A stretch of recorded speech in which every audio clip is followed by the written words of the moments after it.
जय कुंज बिहारी जय राधा माधव जय कुंज बिहारी गोपी जन वल्लभ गिरिधरधाम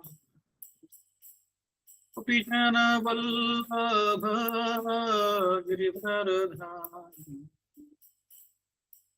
यशोदानंदन व्रज जनरंजन यशोदानंदन व्रज जनरंजन यशोदानंदन व्रज जनरंजन यशोदानंदन व्रज जनरंजन यशोदानंदन व्रज जनरंजन यमुना तीरा वनचारी यमुना तीरा वनचारी जय राधा माधव जय कुंज बिहारी जय राधा माधव जय कुंज बिहारी हरे कृष्ण कृष्ण कृष्ण हरे हरे हरे राम राम राम हरे हरे हरे कृष्ण कृष्ण कृष्ण हरे हरे हरे राम राम राम हरे हरे हरे कृष्ण कृष्ण कृष्ण हरे हरे हरे राम राम राम राम हरे हरे हरे कृष्ण कृष्ण कृष्ण कृष्ण हरे हरे हरे राम राम राम राम हरे हरे हरे कृष्ण कृष्ण कृष्ण कृष्ण हरे हरे हरे राम राम राम हरे हरे हरे कृष्ण कृष्ण कृष्ण कृष्ण हरे हरे हरे राम राम राम राम हरे हरे जय वृंदावन राधा वृंदावन चंद्र राधे जय राधा कुंज बिहारी राधा कुंज बिहारी राधे जय राधा हरे जय राधे जय श्री राधे नित्य गौर हरि बोल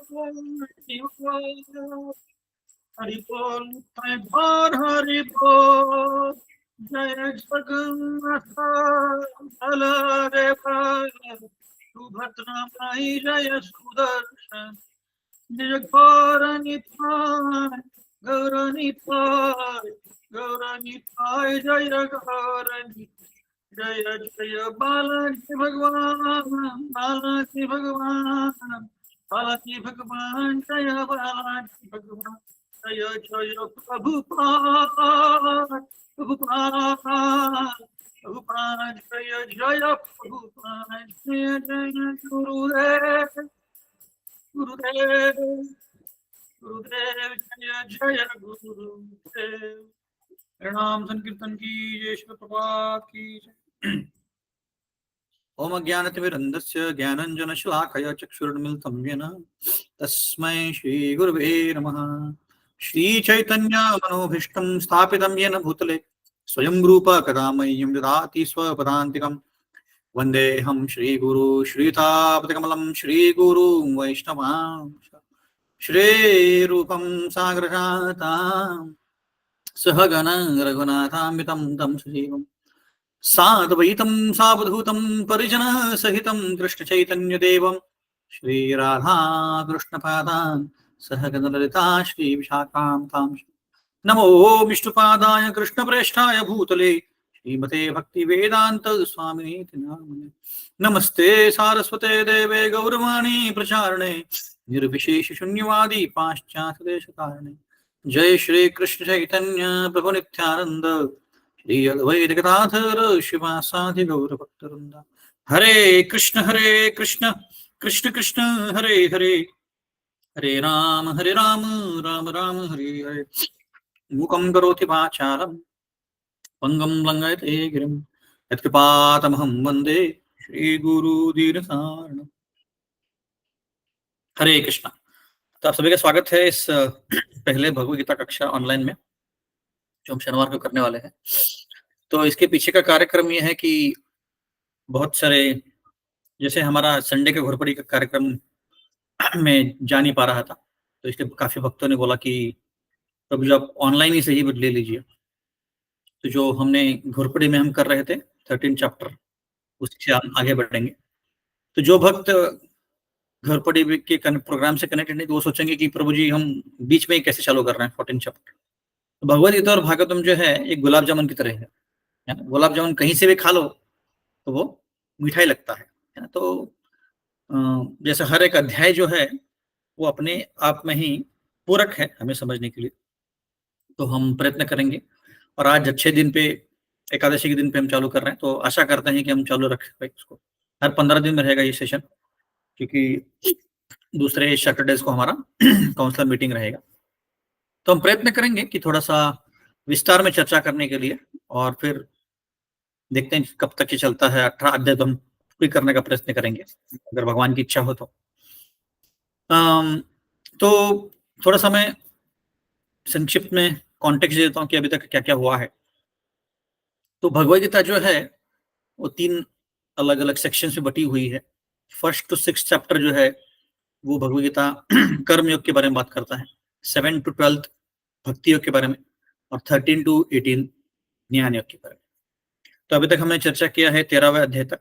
तो 12वां अध्याय तक हमने भक्ति के बारे में चर्चा किया, और पिछली बार या पिछले अध्याय में हमने चर्चा किया कि कैसे आत्मा, परमात्मा और जो भौतिक प्रकृति है उनके बीच में कनेक्शन क्या होता है।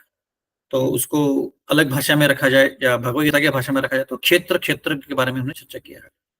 तो उसमें भगवान बता रहे हैं कि हर एक जो चीज यहाँ पे बनी हुई है ये भौतिक दुनिया की बनी हुई है, भौतिक चीज की है, जिसको हम मैटर बोलते हैं। और आत्मा जो है इस दुनिया का है ही नहीं, पर इस भौतिक शरीर को क्षेत्र माना गया है। क्षेत्र मतलब actually field, area of work. हर एक का डोमेन होता है काम करने का। ये डोमेन हमारा आत्मा का, हर एक आत्मा का डोमेन है ये शरीर। तो शरीर के अनुसार ये व्यक्ति काम करता है, और जब शरीर में ये आत्मा आता है तो उस शरीर के बारे में ही सोच सकता है ना। जैसे मेरे शरीर में जो भी तकलीफ हो रही मुझे, या मुझे आनंद हो रहा है, मुझे पता है, आप लोग नहीं एक्सपीरियंस कर सकते, या आप लोगों को जो हो रहा है इंडिविजुअल, तो वो मुझे नहीं एक्सपीरियंस कर सकता हूँ मैं। तो दोनों अलग अलग हैं। पर जो परमात्मा होता है हर एक शरीर में होता है ना। तो पर्सनलाइज परमात्मा है हमारे सबके लिए। तो हर परमात्मा को पता है कि हर एक आत्मा के अंदर या हर एक शरीर के अंदर क्या प्रॉब्लम्स है, क्या इच्छाएं हैं, सब कुछ पता है। तो ये मोटा मोटा 13वें अध्याय का सार है, जो हमने दूसरे अध्याय में भी देखा था, पर इसको विस्तार किया गया भगवान कृष्ण ने इसको विस्तार किया है कि आत्मा कौन होता है, परमात्मा कौन होता है, और प्रकृति क्या होती है। इन तीनों के बीच में जैसे MSC बोलते हैं उसको शॉर्ट फॉर्म में, मैटर, सोल और कंट्रोलर। मैटर जो है प्रकृति है, सोल जो है आत्मा है, और कंट्रोलर जो है वो परमात्मा है। तो इन तीनों के बीच में क्या कनेक्शन है इसके बारे में चर्चा किया। प्रकृति किस चीज की बनती है, या शरीर किस चीज से बनता है। 8 एलिमेंट से बनता है, भूमि रापो नल वायु खम मनो बुद्धि रेवच। वैसे तो 24 एलिमेंट का बनता है, पर मोटे मोटे तौर पर 8 एलिमेंट का बनता है। और आत्मा जो है चिरातन है, वो कभी खत्म नहीं होता है। और उन दोनों के बीच में घर्षण चालू होता है। जैसे हम प्रकृति को एंजॉय करने का प्रयत्न कर रहे हैं, और प्रकृति हमको कंट्रोल करने का प्रयत्न कर रही है। और जीतता कौन है, कौन बताएगा कौन जीतता है? प्रकृति जीतती है कि हम जीतते हैं? प्रकृति हम एंजॉय करने का प्रयत्न कर रहे हैं और प्रकृति हम पे हावी होने का प्रयत्न कर रही है। तो इन दोनों के बीच में जीतता कौन है? किसकी जीत होती है? प्रकृति। प्रकृति की जीत।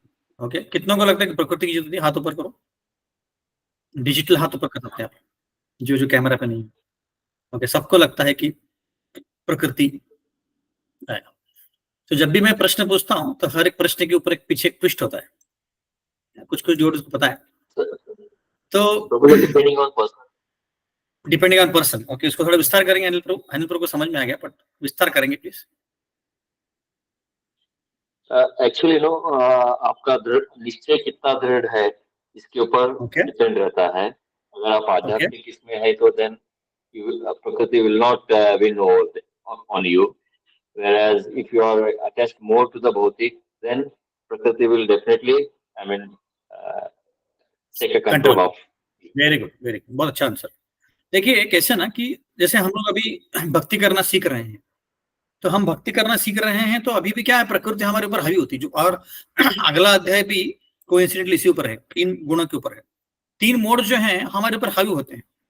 पर अगर हम अच्छे से भक्ति करें, जैसे कोई शुद्ध भक्त है, शिला प्रभुपाद जैसा, या हमारे इस्कॉन के सन्यासी हैं, उनके ऊपर प्रकृति हावी नहीं हो सकती है। क्यों? क्योंकि उनकी चेतना इतनी दृढ़ है, उनकी चेतना इतनी कृष्णमय है कि उनको प्रकृति से कुछ फर्क नहीं पड़ता है। पर हम लोगों को क्यों फर्क पड़ता है? क्योंकि हमारा जो चित्त है, चेतना है, अभी भी भौतिक चीजों में लगी हुई है।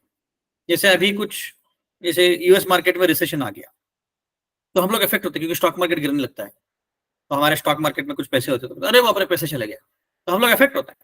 पर जो शुद्ध भक्त होता है उसको कुछ फर्क नहीं पड़ता, स्टॉक मार्केट ऊपर हो, नीचे हो, बीच में हो, कुछ फर्क नहीं पड़ता है ना। कहीं युद्ध हो रहा है, यूक्रेन और रशिया के बीच में युद्ध चल रहा है बहुत दिनों से, तो हम लोग को इफेक्ट होता है। क्योंकि क्या होता है कि ऑयल का प्राइस बढ़ता है या रिसेशन हो सकता है। पर शुद्ध भक्त को कुछ फर्क नहीं पड़ता, क्योंकि क्या है, वो उससे सब अलिप्त है। तो प्रकृति जो है हमारे ऊपर हावी होने का प्रयत्न करती है, क्योंकि हमारी चेतना विकसित नहीं है, हमारी चेतना अभी भी भौतिक चीजों में लगी हुई है। तो उससे बाहर निकल के जब हम शुद्ध भक्त जैसे बन जाएंगे तो हमारे ऊपर प्रकृति हावी नहीं हो सकती है। इसलिए शुद्ध भक्त होते हैं उनके ऊपर प्रकृति हावी नहीं होती। इसलिए आप अगर देखेंगे तो दूसरे अध्याय में अर्जुन पूछ रहे हैं कृष्ण को कि जो स्थितप्रज्ञ व्यक्ति होता है, स्थितप्रज्ञ का भाषा समाधिस्तव केशव, स्थितप्रज्ञ व्यक्ति जो है उसको कैसे होता है, दिखता कैसे, क्या करता है, उसका मतलब क्या है? स्थितप्रज्ञ मतलब उसको कुछ फर्क नहीं पड़ता, आसपास में कुछ भी होता रहा। इसलिए जब शिला प्रभुपाद के साथ भक्त चर्चा करते थे कि प्रभुपाद अभी इस पॉलिटिकल पार्टी का गवर्नमेंट आने वाला, उस पॉलिटिकल, प्रभुपाद बोलते हैं कोई भी पॉलिटिकल गवर्नमेंट आने वाला, हमारी भक्ति उसके ऊपर निर्भर नहीं है। हाँ ऑब्वियसली करंट केसेस में जैसे बीजेपी आई तो हमारे लिए काफी फायदेशीर है, पर अगर बीजेपी आएगी और हमारा जपा अच्छा नहीं होगा कुछ फायदा नहीं है ना। वो हमारे को असिस्ट कर सकते हैं, बट सिर्फ गवर्नमेंट बीजेपी आएगी तो हमारा कुछ ज्यादा लाभ नहीं होने वाला। तो हमारी चेतना हमको विकसित करनी है। तो ऐसे हम प्रकृति के ऊपर तभी भगवान कृष्ण बोलते 7वें अध्याय में 19वें श्लोक में कि दैवी हेश गुणी मम माया दुरत्यया माम एव प्रपद्यन्ते माया मेताम तरन्ते। कि जो दैवी है, शक्ति है, जो प्रकृति है, ये मेरी शक्ति है, भगवान बोल रहे हैं। और इस शक्ति से सबके ऊपर वो शक्ति हावी होती है, पर ऐसे लोगों के ऊपर वो हावी नहीं हो सकती है जो शुद्ध भक्त है, या जो इस 3 गुणों के ऊपर है। और इसी 3 गुण के बारे में हम अभी चर्चा करने वाले 14 अध्याय में। तो कहने का तात्पर्य क्या है कि प्रकृति सब जगह है, हमारे ऊपर हावी करने का प्रयत्न कर रही है, पर अगर हम भक्ति में लड़े रहे, डिटर्मिनेशन के साथ रहे, दृढ़ निश्चय के साथ रहे, तो फिर प्रकृति भी हमारे कुछ नहीं कर सकती है। तो इसके लिए एक छोटा सा उदाहरण देता हूँ और उसके बाद हम 4 अध्याय में प्रारंभ करेंगे। एक बार जैसे सच्चिदानंद स्वामी महाराज जर्मनी में रहते हैं, प्रभुपाद के शिष्य हैं। तो वो जब छोटे थे तो वो कई घरों घरों में जाके न्यूज़पेपर डाला करते थे। छोटे बच्चे होते हैं ना कि वॉलंटियरिंग काम करते हैं या छोटा छोटा काम करते हैं, तो वो पेपर डाला करते थे। तो एक व्यक्ति था जिसके घर पे जो पेपर डालते थे, वहां पे मोस्टली सब लोगों के घर में इंडिपेंडेंट हाउसेस थे, तो वो पेपर डालते थे। तो उस व्यक्ति, एक ही व्यक्ति था, बोलता था कि ऐसे बाहर से फेंकना नहीं है पेपर, तुमको गेट खोलना है, अंदर आना है, पोर्च में एक टीपा रखा रहेगा, उसमें पेपर रखना है अच्छे से और फिर जाना है। तो महाराज ऐसे करते थे, पर उनको डर क्या होता था कि उसी घर में एक बहुत बड़ा अल्सेशियन या जर्मन शेफर्ड कुत्ता था, बहुत बड़ा था वो, और उससे वो बहुत डरते थे, इतना डरते थे, इतना डरते कि उनको उस घर में पेपर डालना सबसे बड़ा उनके लिए जोखिम लगता था। अब कई बार क्या होता था कि बहुत बार उस कुत्ते को बांधा हुआ था तो इसको फर्क नहीं पड़ता था, तो मारा जाते थे, उसको पेपर रखते थे तो भाग के आ जाते थे। पर एक दिन ऐसे गए और उन्होंने पेपर रखा टीपॉय पे, और उन्होंने उस कुत्ते की तरफ देखा, और उस कुत्ते के गले में बेल्ट नहीं था, मतलब जो भी चेन होता है वो निकला हुआ था। तो ये डर गए एकदम, बोला, अब क्या करेंगे? तो ऐसे मुड़ के भागने ही वाले थे, तब तक उस कुत्ते ने जंप मारी और उनको ऐसे पकड़ने ही वाला था। दोनों के बीच में कहीं 4-5 इंच का अंतर ही था। अब आगे पकड़ने ही वाला, ये भाग रहे हैं, तब तक वो ओनर बाहर आ गया और उसने उस कुत्ते को बोला, टॉमी नीचे बैठो। जैसे ही टॉमी बोला, जो जो पोजीशन पे था वहां से करके गया और उसके पैर में जाके बैठ गया, और ये सचिंद्र महाराज वहां से भाग के आ गए। तो महाराज जी एक उदाहरण देते हैं कि हम उस जो लड़का है जो पेपर डालने वाला वैसे हैं, और प्रकृति जो है वो कुत्ता है। जब तक कृष्ण बोलते नहीं कि इसके ऊपर तुम मत जाओ, तब तक वो क्या करती है, प्रकृति हम ऊपर हावी होने का प्रयत्न करती है, और हम डरे डरे रहते हैं, हमारा कोई फोर्स नहीं है। जैसे वो कुत्ता 4-5 फीट का था और महाराज एकदम छोटे थे, 3-4 फीट के, तो आराम से वो खा सकता था या मार सकता था उनको। पर क्योंकि उस ओनर ने बोला उसको बोला कि चुप बैठो, शांत हो गया। तो वैसे ही कृष्ण भगवान जब बोलेंगे माया इसके ऊपर अटैक मत कर, तो माया शांत हो जाएगा, हमारा जो मन है शांत रहेगा और हम भक्ति कर सकते हैं। तो यही इस अध्याय का सार है। क्षेत्र क्षेत्र के मतलब हम एज आत्मा इस शरीर में रह रहे हैं, पर अगर हमें इस प्रकृति से ऊपर हावी नहीं होना है तो हमें भगवान की भक्ति बहुत अच्छे से करनी पड़ेगी। और जब हम भक्ति अच्छे से करेंगे तो क्या होगा, फिर प्रकृति हमारे ऊपर हावी बिल्कुल नहीं होगी। अभी 14वें अध्याय से हम प्रारंभ करते हैं। पहले 5 श्लोक पढ़ेंगे, उसके बाद फिर चर्चा प्रारंभ करेंगे। तो 14वां अध्याय जो है ये 3 गुणों के बारे में, 3 मोड्स ऑफ मटेरियल नेचर इसको हम बोलते हैं। तो इसके बारे में थोड़ा सा चर्चा करेंगे हम।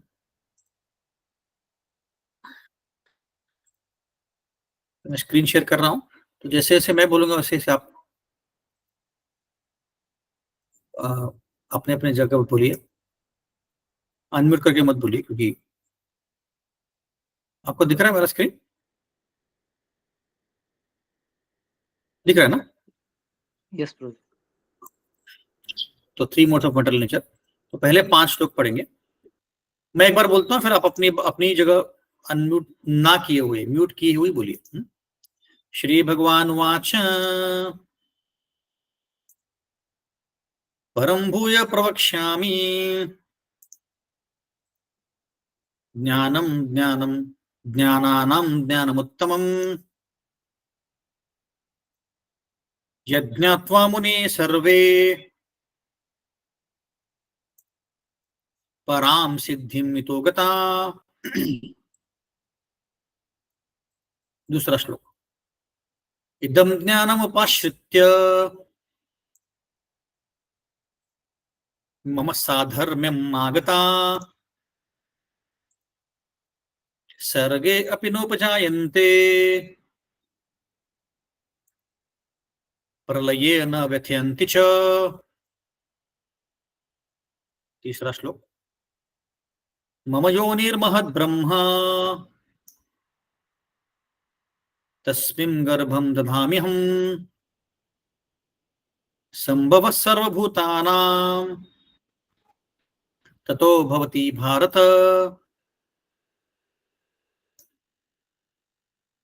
चौथा श्लोक, सर्वयोनिषु कौन्तेय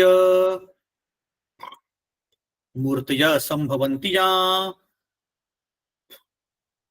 तासां ब्रह्म महद्योनिर् अहम बीज प्रदपता। पांचवा श्लोक, सत्वं रजस्तम इति गुण प्रकृति संभवा निबध्नन्ति महाबाहो देहे देहिनमव्ययम्।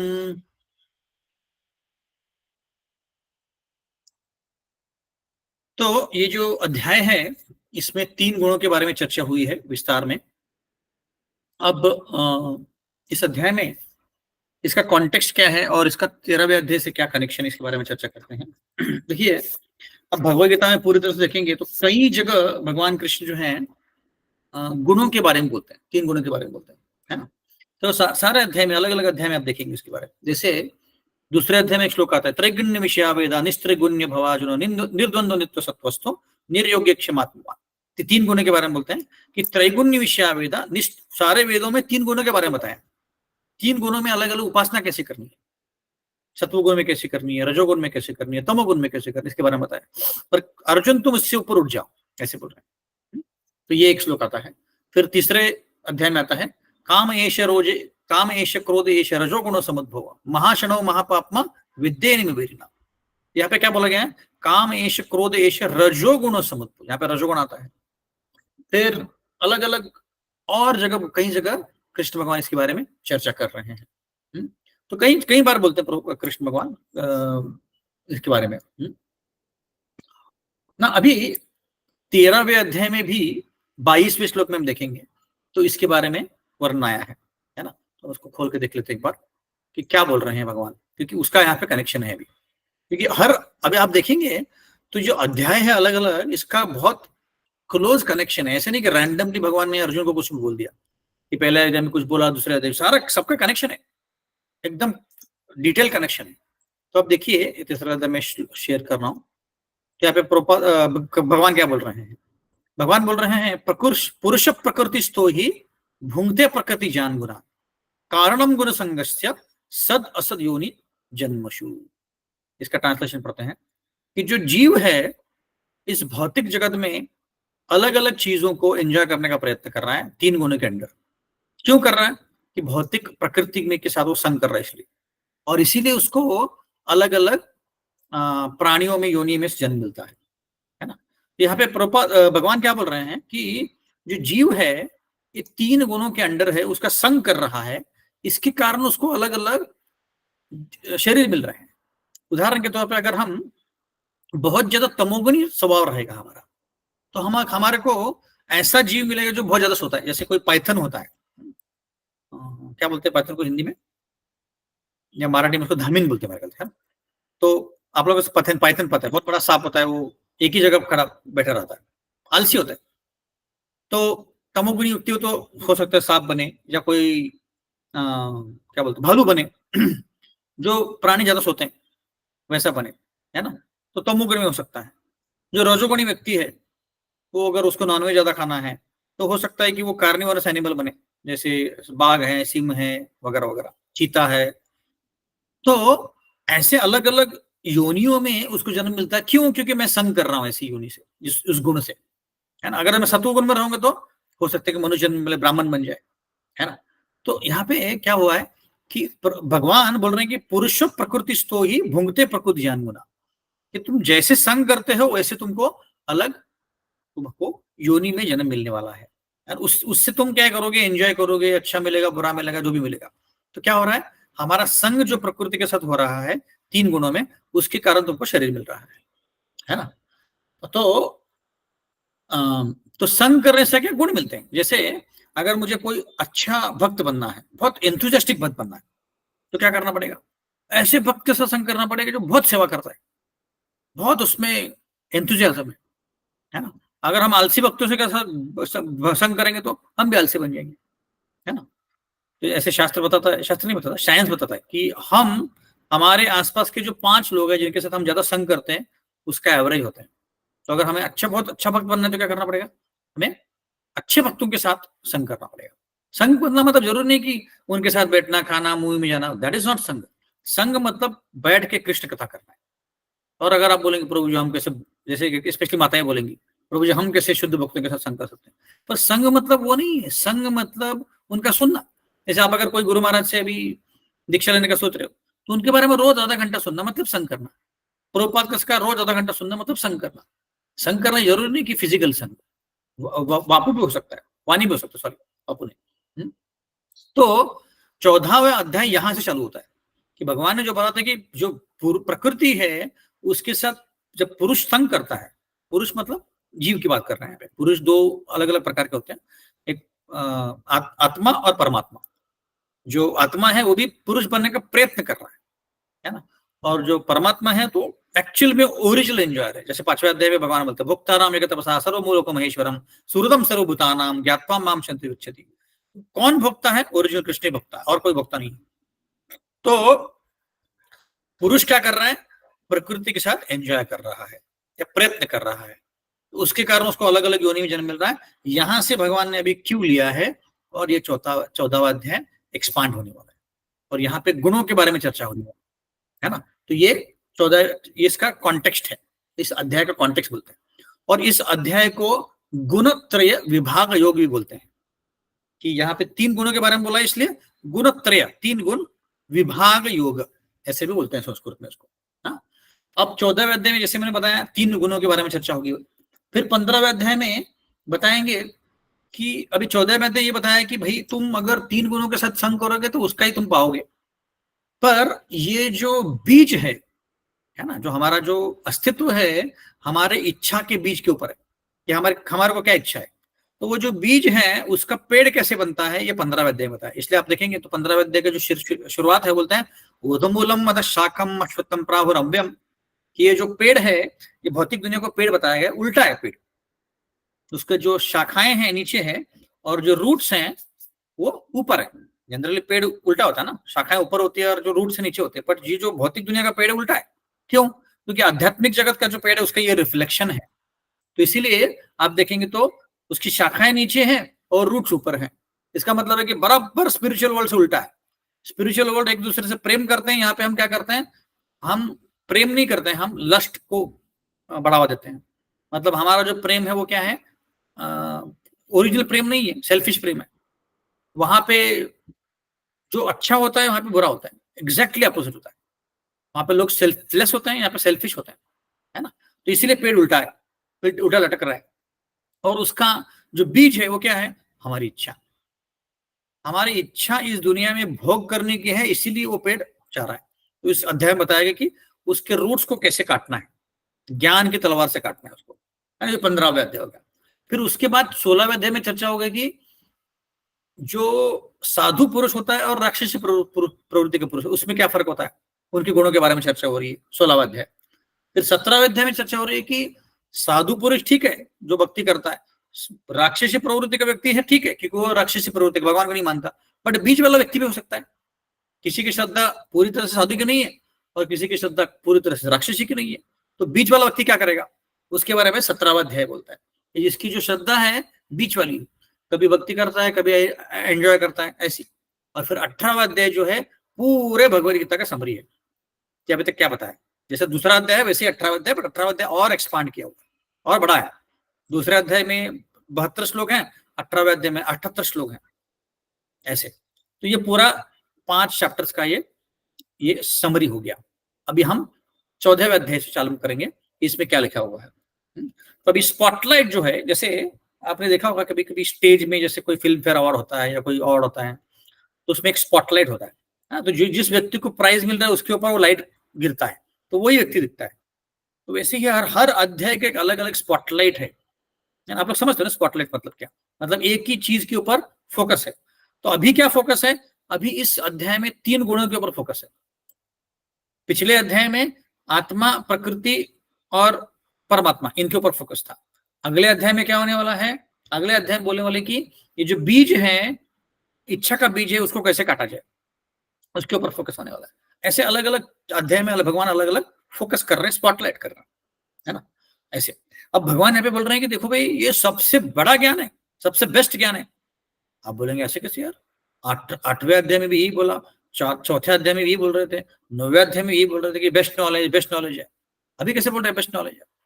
क्योंकि ये ज्ञान मिलने से हमें पता चलता है कि हमारे जो ग्रंथि हैं, ग्रंथि मतलब कनेक्शंस, अटैचमेंट हमारे भौतिक चीजों से, उसके परे कैसे जाना है, ये इस अध्याय में बताया गया है।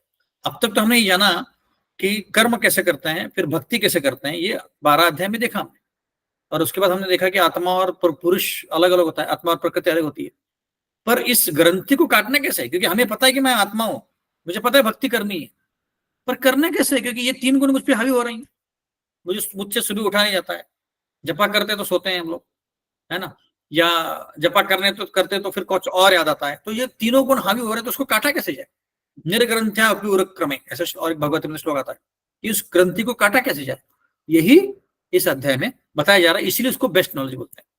और दूसरा चीज क्या है कि भगवान जो हर एक चीज के ऊपर फोकस करते हैं तो उसको बेस्ट बोलते हैं, है ना।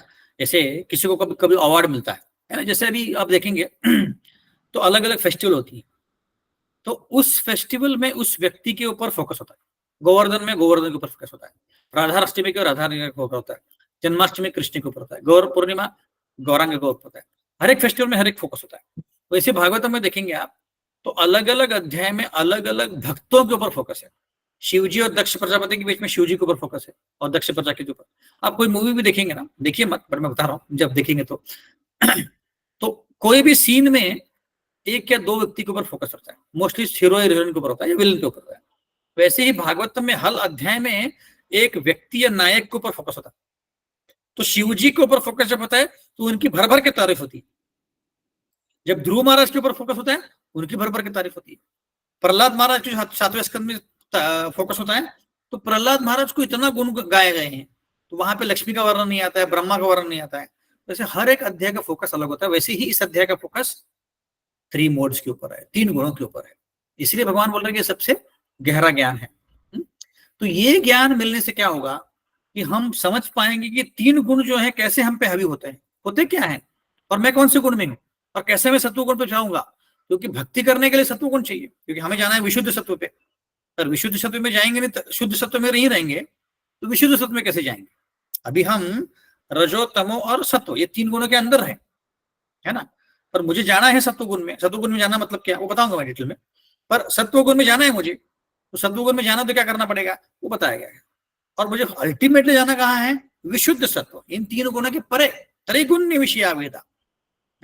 और एक श्लोक आता है, माम च विचारिणे भक्ति योग ने सेविते सगुणान तमितान ब्रह्म भूयाय कल्पते, कि ये जो मेरे 3 गुण है उसके ऊपर जो उठ के जाता है, माम च व्यभिचारिण सगुणान समतितान ब्रह्म भूयाय कल्पते, वो व्यक्ति क्या है, ब्रह्मन में विलीन हो गया है, उसका मतलब चेतना विलीन हो गया है। तो इस 3 गुणों के परे जाना है हमें। भक्ति करने के लिए सत्वगुण पे आना है पहले, पर सत्वगुण में अटक नहीं रहना है। तो मैं बताऊंगा अभी आज की चर्चा में भी आने वाला है कि सत्वगुण में रहेंगे सिर्फ तो भी कुछ प्रॉब्लम आ सकता है, क्या है वो बताएंगे। तो ये जो ज्ञान है, जब हमें पता है कि 3 गुण क्या है, मुझ पे हावी कैसे होते हैं, और मैं सत्वगुण में कैसे रह सकता हूँ, और कैसे मैं इसको ओवरकम कर सकता हूँ, ये समझने के बाद हमें भक्ति कैसे करनी ये समझ सकते हैं। क्योंकि पहले हमने अभी 7वें अध्याय से 12वें अध्याय तक भक्ति का देखा है। भगवान बोलते हैं कि अंतकाले च माम एवं पत्रम पुष्पम फलम तो मन मना भव मद भक्त, सबको बता दिया कि मेरी भक्ति करो, मुझे स्मरण करते रहो, सततम कीर्तयन्तु माम, बार बार मुझे मेरा नाम लो। पर ये 3 गुण हावी है ना, कैसे करेंगे। तो भगवान बता रहे हैं कि ये एनालिसिस समझो तो फिर उससे परे जाओगे और फिर अच्छे से भक्ति कर पाओगे। और यही सबसे गुह्य ज्ञान है इस अध्याय का। हाँ, जो 9वें अध्याय में बोला गया था, 9वें अध्याय में क्या बोला गया था, गुह्यतमम राज विद्या राज गुह्यम, ये ज्ञान दिया है। और 10वें अध्याय में बोला गया परम गुह्यम ज्ञान है ये। भगवान बार बार गुह्यम गुह्यम क्यों बोलते रहते हैं, सबको पता है ज्ञान है। गुह्यम क्या है, गुह्यम ये है कि भाई राज विद्या मतलब सबसे स्पेशल नॉलेज है भगवत गीता का। उस नॉलेज को हम अपने जीवन में उतारेंगे तो सही में उसका फर्क पड़ेगा। तो उसमें गुह्य क्या है कि हमें तृणादपि सुने चैन रहना है, भक्तों की सेवा करनी है, भगवान की सेवा करनी है, ये गुह्य बात है। सिर्फ पढ़ना गुह्य बात नहीं है। गुह्य बात यह है कि प्रभुपाद जैसे बोलते हैं कि आपको भक्ति कैसे करनी है, कैसे करने वाला पार्ट इंपॉर्टेंट है, क्या करना होता है सबको पता है ना, ऐसे। तो ये हमें अभी चर्चा करने वाले हैं। अब इसमें एक बहुत इंपॉर्टेंट बात आती है कि देखिए, एक एनालॉजी देता हूं, चेतन चरण प्रभु अपने क्लास में देते हैं तो वहीं से मैंने लिया है। देखिए, अगर कोई बोले कि मेरे पास एक चाकू है और उस चाकू से मैं कुछ भी काट सकता हूं, है ना, और एक बहुत शक्तिशाली व्यक्ति है, वो हाथ में लगता है, बोलता है कि ये चाकू है ना, इससे मैं कुछ भी काट सकता हूं। और उसके सामने अगर 3 रस्सी लाके रख दी और वो कितना भी बड़ा बॉडी बिल्डर होने दो, जैसे हॉलीवुड में एक आर्नल्ड श्वार्ज़नेगर था या सिल्वेस्टर स्टैलोन था, या वैन डैम करके एक व्यक्ति था, हीरो थे तीनों। मैंने बहुत पहले, इस्कॉन में आने के पहले देखे मूवी, तो आप लोग अभी मत देखिए, बोले कि आनंद प्रभु ने क्या देखा है देख लेते हैं, नहीं जरूरत नहीं है। तो ये बहुत शक्तिशाली व्यक्ति माना जाते थे। क्या हमारे बॉलीवुड में बोलेंगे तो सनी देओल या ऐसे सब लोग, तो ऐसे व्यक्ति के पास अगर चाकू दिया तो कुछ भी काट सकता है, और उसको ऐसे 3 रस्सियां दी जो काट ही नहीं सकते, इतनी शक्तिशाली रस्सियां है वो, है ना। तो ये जो 3 गुण हैं, ये 3 रस्सियों की जैसे हैं। कितना भी व्यक्ति शक्तिशाली हो, है ना, फिजिकली शक्तिशाली हो, माइंड से शक्तिशाली हो, इंटेलेक्चुअली शक्तिशाली हो, पर इन 3 गुणों को वो काट नहीं सकता है। 3 गुणों को काटना बहुत मुश्किल है। इसके लिए मैं आपको एक स्टोरी बताता हूँ। कभी कभी क्या होता है ना कि मैं क्लास देने लगता हूँ तब स्टोरी आ जाती है। ये मैंने प्री डिफाइन नहीं होता है कभी कभी इसे भगवान हृदय से बोल देते हैं कि ये स्टोरी बताना है। एक ग्रीक सोल्जर था, बहुत शक्तिशाली था। वो जब भी लड़ाई के इसमें जाता था, बैटल फील्ड में आता था, कितने भी सामने फील्ड सोल्जर है सबको हरा जाता था। तो अभी क्या हुआ कि ग्रीक पे कोई हावी कर ही नहीं पाया। कई सारे अलग अलग जो देश थे उसके ऊपर हावी करने का प्रयत्न करे। तो एक बार पोर्चुगीज की ये आई थी, क्या बोलते हैं, सोल्जर्स आए थे, आर्मी आई थी, तो उन्होंने उसके ऊपर अटैक करने का प्रयत्न, बट अकेला ही सबको हरा देता था, इतना शक्तिशाली था। उसको थोड़ा वरदान था कुछ तो, है ना। तो उन्होंने सोचा कि इसको कैसे हराया जाए। तो उन्होंने क्या किया, एक सुंदर युवती को उसके पास भेज दिया, और उस युवती को देख के वो प्रेम में फंस गया, उसके प्रेम में फंस गया, है ना। अब क्या हुआ कि उन दोनों का प्रेम चल रहा था, तो उस युवती ने उसको पूछ लिया कि तुम इतने शक्तिशाली हो, सबको हरा देते हो, एकदम बढ़िया हो तुम, क्या मुझे समझ में तुम्हारे पास शक्ति कहाँ से आती है। तो उसने बोला कि और तुमको कैसे हराया जाएगा, क्योंकि तुम हार ही नहीं सकते, जब भी कोई भी आता तुम हरा देते हो आराम से, ऐसे कैसे हो सकता है। तो उसने बोला तुम अगर नायलॉन का रोप लेके आओगे और मुझे बांध दोगे तो मुझे कोई भी हरा सकता है। तो उसने फिर वो मैसेज रिले कर दिया, व्हाट्सअप कर दिया पुर्तगीज आर्मी को, और पुर्तगीज आर्मी आई, और नहीं, पुर्तगीज आर्मी को रिले कर दिया, और इस युवती ने जब वो सो गया नायलॉन के रोप से उसको बांध दिया। जैसी आर्मी आई उसको मारने के लिए, वो उठा, तोड़ दिया रोप, और सबको हरा के वापस जीत गया, वापस बैक टू स्क्वायर वन, कि ऐसे कैसे। तो उसने वापस दूसरी रात को बोला, युवती ने बोला कि क्या है ये, तुमने मुझे बताया नायलॉन रोप से हरा नहीं सकते, हरा सकते हैं, तुमको बांध सकते हैं, बट तुमको बांध नहीं पाए मैं, बताओ ना कैसे करते हैं, प्लीज बताओ ना, ऐसे ऐसे उसने बोला। तो फिर उसने बोला कि एक बहुत बड़ा मोटा मोटा रस्सी लेके आओ और उससे मुझे बांध। तो फिर उसने वही किया, तो रात को सो गया, वापस सोल्जर आए, बहुत सारे सोल्जर, हजारों सोल्जर आए, और जैसे आए वो उठा, काट दिया रस्सी और सबको हरा दिया वापस। ऐसे 4-5 बार हुआ। तो वो जो युवती थी, प्रेमिका थी, तो उसको बहुत गुस्सा हो गई, बोले क्या है तुम मुझको हमेशा झूठ बोलते रहते हो, तुम्हारा मुझ पर अगर प्रेम है तो मुझे बताओ कि तुमको कैसे बांधा सकता है, या तो मैं जा रही हूं। अब क्या हुआ कि एक तरफ प्रेम और एक तरफ कंट्री, क्या किया जाए, द्विधा, डिलेमा, द्वंद्व। तो उसने फिर फाइनली बोल दिया, अगर मेरे बालों को काटोगे और उससे मुझे बांधोगे तो मुझे हरा पाओगे। तो फिर फाइनली उसने क्या किया, उसके बालों को काटा और उसे बांधा, तो पोर्तुगीज आर्मी आई, उसको लेके चली गई। कहने का तात्पर्य क्या है, कितना भी शक्तिशाली व्यक्ति हो, अगर 3 गुणों से वो प्रभावित हो जाए, अब इस केस में क्या हुआ, उस प्रेयसी के कारण वो प्रभावित हो गया, कंट्रोल किया गया उसको, है ना, तो उससे वो निकल नहीं पाया, है ना। तो यही है। तो इस केस में क्या है, जो मैं एनालॉजी दे रहा था, कि जो कितना भी व्यक्ति शक्तिशाली हो और उसके हाथ में चाकू है, पर ये 3 रस्सियों को वो काट नहीं सकता, वो क्या है, ये 3 गुण। 3 गुणों को कोई भी नहीं काट सकता, कितना भी शक्तिशाली व्यक्ति हो।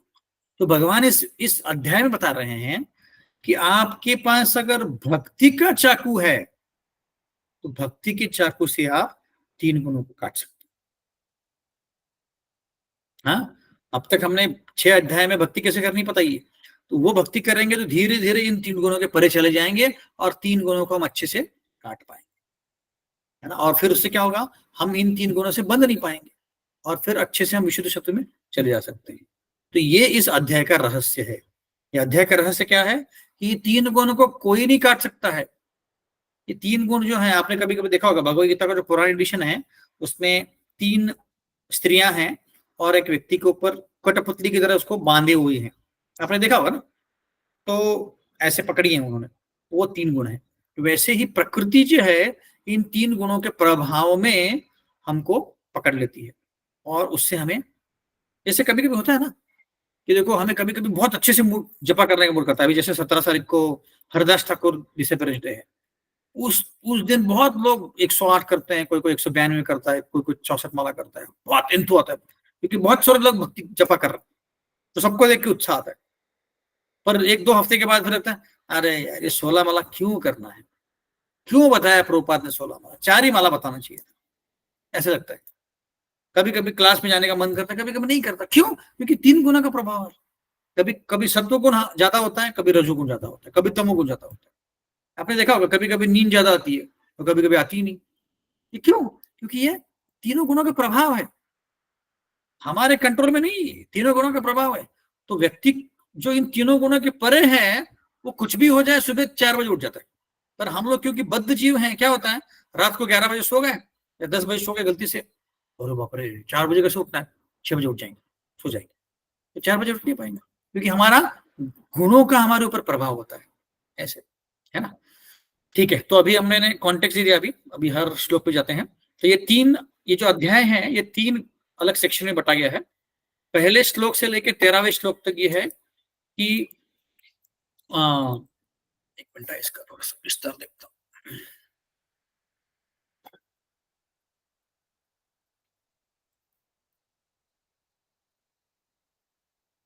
हाँ, तो जो कंडीशनिंग है जिसको बद्धता बोलते हैं, है ना। कंडीशनिंग मतलब क्या, जैसे बहुत सारे लोग कंडीशनर यूज करते हैं, है ना, बालों के लगाने के, तो बाल सॉफ्ट रहे इसलिए। तो कंडीशनिंग मतलब क्या, कंडीशनिंग मतलब हमारा जो प्रोग्राम है, हम जैसे बिहेव करते हैं, है ना। जैसे हमको बद्ध जीव बोला गया, बद्ध जीव मतलब क्या, कि हम लोग इस दुनिया में आके एक तरह से कंडीशन हो गए। कंडीशन मतलब क्या, कि यहाँ पे रहने के लायक हो गए, हमको लगता है कि हाँ ये ठीक है। पर हम ही कुछ जन्मों पहले हो सकता है कि एक बाघ के या सिंह के बॉडी में थे और वो कंडीशन हो गए थे, या हम एक सुअर के बॉडी में थे और वो हम कचरे में घूम रहे थे मस्त। पर आगे अभी अगर इस शरीर में हम कचरे में जा सकते हैं? नहीं, क्योंकि इस शरीर में कंडीशन हो गए, इसको बोलते हैं बद्ध जीव। मतलब जो सर्कमस्टेंस होता है उसमें वो कंडीशन हो जाता है। जैसे हम लोग अभी 3 बेडरूम हाउस में रहते हैं, है ना। अगर मुझे कोई 1 बेडरूम या हाउस या 1 बेडरूम किचन में डाल दिया, बोला कि 1 रूम है और किचन है बस, मैं वही ऐसे कैसे रह सकते हैं? नहीं रह सकता वो, मैं बिल्कुल नहीं रह पाऊँ, क्योंकि क्या हो गया कि इस रूम में, इस फ्लैट में रहने का कंडीशनिंग हो गया है। वैसे ही जैसे हम जब बचपन में छोटे थे, मतलब बचपन छोटे ही होते, तो हम 2 रूम के एक फ्लैट में रहते थे ना, क्योंकि हमारी परिस्थिति इतनी अच्छी नहीं थी। पर अगर मुझे बताया गया कि उसी फ्लैट में जाके वापस रहो, नहीं रह सकता, क्योंकि कंडीशन हो गया अभी, है ना। जैसे हर एक के घर में वॉशिंग मशीन है ना। अब हर एक के घर में वॉशिंग मशीन, तो क्या होता है, कपड़े हम निकालते हैं, गंदे कपड़े उसमें डाल देते हैं और सुखा देते हैं। आपको बताया कि अब कल से वॉशिंग मशीन बंद, हाथ से कपड़े धो, हाथ से कपड़े धो, ऐसे कैसे कर सकते? पर यही हम 15-20 साल पहले खुद ही हाथ से कपड़े धोते थे। मुझे तो याद है कि हम अपने अपने कपड़े धोते थे, है ना। या जब हम बुक डिस्ट्रीब्यूशन जाते 2 हफ्ते, कोई वॉशिंग मशीन नहीं होता, तो पानी मिल जाए बहुत है, कपड़े धोने पड़ते हैं। तो कहने का तात्पर्य क्या, व्यक्ति जो है कंडीशन हो जाता है। तो ये जो पहला सेक्शन है बता रहा है कि जो आत्मा है कैसे 3 गुणों के अभाव में आके या प्रभाव में आके कंडीशन हो जाता है ना। उसको पता ही नहीं था कि मैं कैसे कंडीशन हो गया, बट हो गया कंडीशन, है ना। तो ये पहला सेक्शन बताने वाला है। फिर दूसरा सेक्शन बताएगा कि ये जो 3 गुणों का, इस कंडीशनिंग का, 3 गुणों का कंडीशनिंग का आत्मा के ऊपर या जीव के ऊपर क्या प्रभाव पड़ता है। अभी हमने देखा पहले सेक्शन में कि कैसे कंडीशन होता है ये 3 गुणों के अंदर व्यक्ति, है ना। और इस कंडीशन का इस व्यक्ति के ऊपर 3 गुणों के का क्या प्रभाव होता है, ये दूसरा सेक्शन है, 14 से लेकर 18 तक। तो उसमें बताएगा कि अगर सत्वगुण में है तो व्यक्ति स्वर्ग लोग जाएगा या ब्रह्म लोग जाएगा, रजोगुण में है तो इसी धरती पे आएगा, तमोगुण में है तो नरक भी जाएगा, ये बताएगा। या जो सत्वगुण में है वो शांत रहता है, सुखी रहता है, बुद्धिमान होता है, उसको ज्ञान होता है, ये उसका इफेक्ट है, ये कंडीशनिंग का उसके ऊपर इफेक्ट है। बट तीनों गुणों का प्रभाव सेम नहीं होता है, अलग अलग प्रभाव होता है। सत्वगुण का प्रभाव अलग होता है, रजोगुण का अलग होता है और तमोगुण का अलग होता है। तो वो कैसे प्रभाव होता है अभी बताया जाएगा, 14 से लेकर 18 तक। और फिर सबसे इंटरेस्टिंग और सबसे महत्वपूर्ण सेक्शन है 19 से 27। 19 से 27 में बताया गया कि गुणातीत कैसे होना है। गुणातीत मतलब क्या, जैसे हमने चर्चा किया कि 3 गुणों के परे कैसे जाना है। सगुणान समतीतान ब्रह्म भूयाय कल्पते। ये 3 गुण जो है इनको परे कैसे जाए भाई। ठीक है, हमको कंडीशनिंग हो गया है, 3 गुणों के कारण हम अटक गए हैं, पर उसके परे कैसे जाए, ये 19 से लेके 27 में बताया गया है। और अर्जुन 3 प्रश्न पूछने वाला है कि गुणातीत के सिम्टम क्या होते हैं, कैसे दिखता है वो, क्या करता है, उसका बिहेवियर क्या है, हाँ, और उसको 3 गुणों के परे जाना क्यों है, ये प्रश्न अर्जुन पूछने वाला है। और ये लास्ट सेक्शन हमारा चर्चा में आएगा। तो जैसे मैंने शुरुआत में बताया कि ये अध्याय जो है पूरी तरह से हमें 3 गुणों के बारे में बता रहा है। 3 गुणों को कोई भी काट नहीं सकता है, सिर्फ भक्ति से काटा जा सकता है। कितना भी शक्तिशाली व्यक्ति हो उसको 3 गुणों को काट नहीं सकता है, सिर्फ भक्ति करने से उसको हम काट सकते हैं। और क्यों काटना है, क्योंकि यही 3 गुण हम यहाँ पे बंधाए रखते हैं, बांध के रखते हैं इस दुनिया में। तो जब तक हम उसको क्रॉस नहीं करेंगे तब तक यहीं पे बंधे रहेंगे, है ना। तो इसीलिए इसमें ये अध्याय में बताया गया है कि हमको उसको इससे परे कैसे जाना है। ठीक है, ओके, तो हम आगे बढ़ते हैं।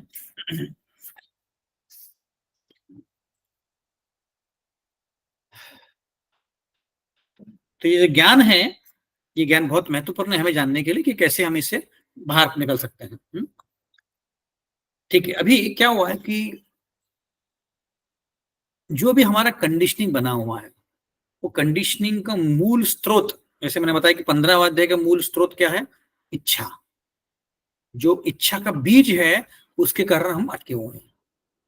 तो जब हमें पता चलता है कि भाई इतनी सारे वैरायटी बनाए हैं, जैसे अलग अलग वैरायटी बनाए हैं इस दुनिया में, खाने के वैरायटी होते हैं, कपड़ों के वैरायटी होते हैं, रहने के वैरायटी होते हैं, इतनी सारी वैरायटी।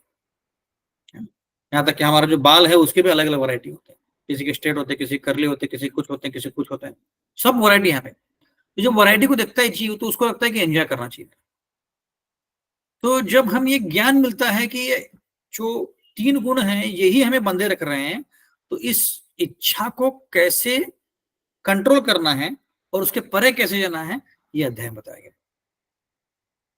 कि हमें अपनी इच्छा आती रहेंगी। देखो समंदर जो होता है ना, समंदर में कई नदियां आके मिक्स होती है, पर समंदर को फर्क नहीं पड़ता।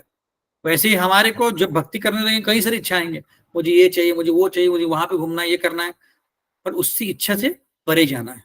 ये इसका चैप्टर का ये है, समरी है। ठीक है, ओके, तो पहला श्लोक देखते हैं हम लोग। तो पहला श्लोक में भगवान बता रहे हैं कि जो ज्ञान है ना, परम भूय परोक्षामि ज्ञानम ज्ञानानाम ज्ञानोत्तमम, ये सबसे महत्वपूर्ण ज्ञान है। क्यों महत्वपूर्ण है, मैंने बताया कि आपको पता है कि भक्ति करना है, कर्म नहीं कर्म, निष्काम कर्म करना है, पर जब तक 3 गुणों के परे नहीं जाएंगे तो क्या कर पाएंगे। इसीलिए ये ज्ञान सबसे उत्तम है। और ये यही ज्ञान लेके सारे जो साधु लोग हैं, भगवान क्या बोल रहे हैं, ज्ञानानाम ज्ञानम उत्तमम यद ज्ञात्वा मुने सर्वे। यही ज्ञान लेके सारे जो ऋषि मुनि हैं, जो क्या हुआ है उनका, पराम सिद्धिम इतोगता, मतलब उनको सिद्धि मिली है। यही ज्ञान लेके वो सिद्धि को प्राप्त कर चुके हैं। ये पहले अध्याय पहले श्लोक में बताया गया। ओके, अब देखते हैं कि पहले श्लोक में कुछ और है क्या बताने लायक, नहीं तो हम दूसरे श्लोक को चलते हैं।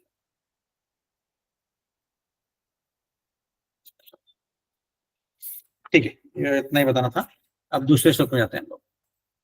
दूसरे श्लोक में भगवान बता रहे हैं, इदम ज्ञानम उपाश्रित्य, ठीक है, मम साधर्म आगता सर्गे अपि नोपजायन्ते प्रलय न पथेन्ति। तो भगवान यहाँ पे बता रहे हैं कि भगवान ये नहीं बोल रहे कि तुम एक ज्ञान ले लो और फिर उसके बाद तुम चले जाओ आगे। क्या बोल रहे हैं, हाँ, मेरे सरेंडर आ जाओ तुम। देखो यहाँ पे क्या लिखा है, शब्द क्या यूज किया है, उपाश्रित। उपाश्रित का अर्थ देखो, उपाश्रित मतलब टेकिंग शेल्टर ऑफ, है ना। इंग्लिश में लिखा है टेकिंग शेल्टर, मतलब मेरे शरण में आ जाओ। तो ये बोल रहे हैं कि सिर्फ ज्ञान मत लो, मेरे शरण में आ जाओ। इसका मीनिंग क्या है कि इस ज्ञान से, हाँ, हम मेरे जैसे तुम बन सकते हो। भगवान बोल रहे हैं, देखो आप ट्रांसलेशन में देखेंगे तो भगवान बोल रहे हैं कि इस ज्ञान से मेरे जैसे स्वभाव तुमको मिलेगा। मतलब क्या कि हम और भगवान गुणों में एक ही है, क्वालिटी हमारी सेम है, क्वांटिटी अलग है। तो भगवान बोलते हैं कि मेरे जैसे तुम शुद्ध बन जाओगे अगर तुम्हें ज्ञान मिलेगा तो। और उसके बाद क्या होगा, प्रलय न व्यथयन्ति ते और सर्गे अपनी उपजायन्ते। मतलब क्या कि जब वापस सृष्टि बनेगी, क्योंकि सृष्टि का निर्माण और नष्ट होता ही है, तो जब सृष्टि वापस बनेगी वापस जन्म नहीं लेना पड़ेगा, और जब सृष्टि का संहार होगा तो कुछ तुमको फर्क नहीं पड़ेगा। इसका मतलब है कि हमें जन्म मृत्यु की फेरे से छुटकारा मिल जाएगा। जन्म मृत्यु जरा व्याधि दुख दोषानुमर्शनम, इसके छुटकारा मिल जाएगा। हमें वापस जन्म लेने की जरूरत नहीं पड़ेगी अगर ये ज्ञान मिलेगा तो ये दूसरा श्लोक में बताया गया है। पहला बताया कि ज्ञान जो है कैसे सर्वोत्तम है, दूसरा बताया कि अगर वो ज्ञान मिलेगा तो क्या होगा। कई सारे साधुओं ने इसको ज्ञान लेके मुक्ति प्राप्त की है, तो वैसे ही तुम भी इस ज्ञान को पाके मुक्ति को प्राप्त कर सकते हो, है ना। ये बताया दूसरा वाला, ये का मीनिंग है। अब तीसरा देखते हैं। हाँ, आप वापिस जीव और प्रकृति के बारे में बता रहे हैं, जो पहले भी बताया था तीसरे अध्याय में। क्या बोल रहे हैं, मम योनिर्महद् ब्रह्म तस्मिन् गर्भं दधाम्यहं संभव सर्वभूतानां ततो भवति भारत। क्या बोल रहे हैं कि जीव का प्रकृति के साथ क्या कनेक्शन है। ऐसे तो अभी देखिए, तो जो भगवत गीता है और सारे जो अलग अलग वैदिक ग्रंथ हैं, वो जब भी जीव के बारे में चर्चा करते हैं और इस भौतिक दुनिया के बारे में चर्चा करते हैं, तो ऐसे बोलते हैं कि जो जीव है पूरी तरह से नित्यबद्ध है, ऐसे बोलते हैं। इसका मतलब क्या कि ये हमेशा इस भौतिक दुनिया में ही था, है ना, ऐसे बोला जाता है। तो इसका मतलब ऐसा है कि वो हमेशा इस दुनिया में था, नहीं। हाँ, ऐसा नहीं है। तो ऐसे क्यों बोलते हैं, क्योंकि ये जो जीव है इस भौतिक दुनिया में कई कई कई कई सालों से है, कई जन्मों से है, इसलिए उसको इटर्नल बोला गया। इसका मतलब क्या कि कई जन्मों के यहाँ पे होने के कारण क्या है, जीव को इसी भौतिक दुनिया में ही है, ऐसे बोला जाता है। उदाहरण के तौर पर अगर हम लोग इस अपार्टमेंट में 50 साल से रह रहे हैं, तो क्या बोल रहे हैं, बहुत साल से हम यहीं पे, ऐसे बोलते हैं ना, मतलब काफी जमाना हो गया यहीं पे। इसका मतलब क्या है कि हम यहीं पे रहे थे। इसका मतलब ये नहीं कि उसके पहले हम एग्जिस्टिंग नहीं थे, बट 50 साल से यहीं पे, वैसे वो बताने का ट्राई कर रहे हैं। तो अब इसके ऊपर बहुत कॉन्ट्रोवर्सीज है ना, कि देखिए अगर शास्त्र देखेंगे, भगवत गीता में कहीं भी एक भी श्लोक में नहीं आता है कि हम आध्यात्मिक जगत से आए हैं। एक भी श्लोक में ऐसा वर्णन नहीं है ना। हालांकि भगवान बोलते हैं कि आ ब्रह्म भुवनो लोका पुनरावर्ति अर्जुनो, कि एक बार तुम मेरे धाम को जाओगे वापस यहाँ पे नहीं आओगे, है ना। तो एक ही श्लोक है जो बहुत क्लोजली बोलता है कि हम यहाँ पे कैसे आए। इच्छा द्वेष समुत्तीर्न द्वंद्व मोहिन भारत, हमारी इच्छा हो गई अलग से एंजॉय करने की, और क्या हो गया, इच्छा द्वेष निर्माण हो गया भगवान के लिए, इसलिए हम यहाँ पे आ गए। पर एक भी श्लोक में ये भी नहीं दिखेगा आपको कि जीव जो है आध्यात्मिक जगत से नीचे गिर गया और यहाँ पे अटक गया, ऐसा कहीं नहीं दिखेगा आपको। बट अलग अलग भागवतम के शास्त्रों में अलग अलग लिखा हुआ है ना। पर बहुत भगवत गीता में डिटेल में इसके बारे में नहीं लिखा है। तो इसलिए क्या हुआ है कि दो प्रभुपाद के शिष्य थे, उन्होंने एक बुक लिखा है, और मैं इसलिए बता रहा हूँ कि आप ये इसके अखबार से आ सकते हो, इसलिए हमें कंफ्यूज नहीं होना है। प्रभुपाद ने जो बोला उसके ऊपर हमें चलना है। तो उन्होंने क्या बोला कि एक्चुअली जो आत्मा है कभी अध्यात्म जगत में था ही नहीं, हम पहले से यही है। क्योंकि दो अलग अलग कैटेगरी के लोगों के बारे में बात करते हैं, एक है नित्य शुद्ध या नित्य चित्त शुद्ध, और दूसरे हैं नित्य बद्ध। नित्य बद्ध मतलब क्या, हमेशा कंडीशन थे, हमेशा बैक बेंचर है हम लोग। और नित्य शुद्ध मतलब क्या, वो हमेशा आध्यात्मिक जगत में रहते, वो इधर कभी आते नहीं, ऐसा। तो इसको लेके उन्होंने लिखा है कि दो प्रकार के जीव हैं, जो हमेशा आध्यात्मिक जगत में रहते हैं और वो वापस कभी नहीं आते यहाँ पे, या यहाँ पे कभी नहीं आते, और जो यहीं पे रहते हैं और वो कभी आध्यात्मिक जगत में थे ही नहीं। तो अभी एक्चुअली आप अगर देखेंगे तो एक उदाहरण दिया जाता है, जैसे प्रभुपाद ने उदाहरण दिया था कि जैसे एक ताल का पेड़ है ना। कृष्ण भगवान के एक लीला में आता है ताल का पेड़, जहाँ पे धेनुकासुर को मारा गया था। ताल के पेड़ के ऊपर एक आके पक्षी बैठता है, और जैसे ही पक्षी बैठता है एक ताल का फल होता है वो नीचे गिर जाता है ना। तो एक प्रकार के लोग क्या बोलते हैं, एक्चुअली वो पक्षी आया और उसके बैठने के कारण वो फल गिर गया, एक लोग ऐसे बोलते हैं। दूसरे प्रकार लोग बोलेंगे एक्चुअली वो फल गिर गया इसलिए पक्षी, और उसके बाद क्या हुआ, पक्षी आया, फल गिर गया और पक्षी उसके बाद उड़ गया, है ना। तो लोग क्या बोलते हैं, पक्षी आया पेड़ के ऊपर बैठ गया इसलिए जो फल है गिर गया। दूसरे प्रकार के लोग क्या बोलते हैं, एक्चुअली पक्षी आया, बैठा, फल गिरा, इसीलिए पक्षी उड़ गया। ओके। और कई प्रकार के लोग क्या बोलते हैं, वो फल और पक्षी का कोई लेना देना नहीं, वो दोनों ही चीजें इंडिपेंडेंटली हुई है ना। इसका मतलब क्या है, वैसे ही हमारा आध्यात्मिक जगत से भौतिक जगत आना है ना, ये प्रभुपाद ने लिखा हुआ है कि भाई हम आध्यात्मिक जगत से ही आए हैं। इसीलिए तो 15वां अध्याय में बोला जाता है कि सारे जो भी हमारे गुण हैं वो भगवान से आते हैं, आध्यात्मिक जगत से आते हैं। इसलिए भौतिक जगत है वो प्रतिबिंब है आध्यात्मिक जगत का, है ना। ऐसे तो कहने का तात्पर्य क्या है कि, तो उसके लिए एक आर्टिकल लिखा, मैं आपको फॉरवर्ड करता हूँ, थोड़ा सा कॉम्प्लिकेटेड है, बट अगर आपको और रुचि हो इसमें तो इसको पढ़ सकते हैं। तो एक बीटीजी में, बैक टू गॉडेड मैजिक में, एक रविंद्र स्वरूप महाराज करके हैं, उन्होंने एक आर्टिकल लिखा है, इसको बोलते हैं कंसीविंग द इनकंसीवेबल। मतलब ऐसी चीज को समझना जो समझ नहीं सकते, है ना। तो उन्होंने क्या लिखा इसमें, ऐसे ये जो किताबें लिखी हैं अलग अलग भक्तों ने, उसको अपोज करने के लिए लिखा हुआ। ये क्या होता है, ये देखिए, इस भौतिक दुनिया में कई प्रकार के अलग अलग जीव हैं। जैसे एक चींटी होती है, या एक रात का जो उसको बोलते हैं कि रात कीड़ा बोलते हैं ना उसको, जो जिसके शरीर से लाइट आता है ना, वो होता है। अब कई प्रकार के कीड़े मकोड़े होते हैं जो, हाँ मेरी विमला गोपी पीछे से बोल रही है कि जुगनू जुगनू। तो जुगनू जो होता है उसका उम्र कितना होता है, एक रात को 10 बजे उसका जन्म होगा, सुबह 6 बजे तक उसका मृत्यु हो जाएगा।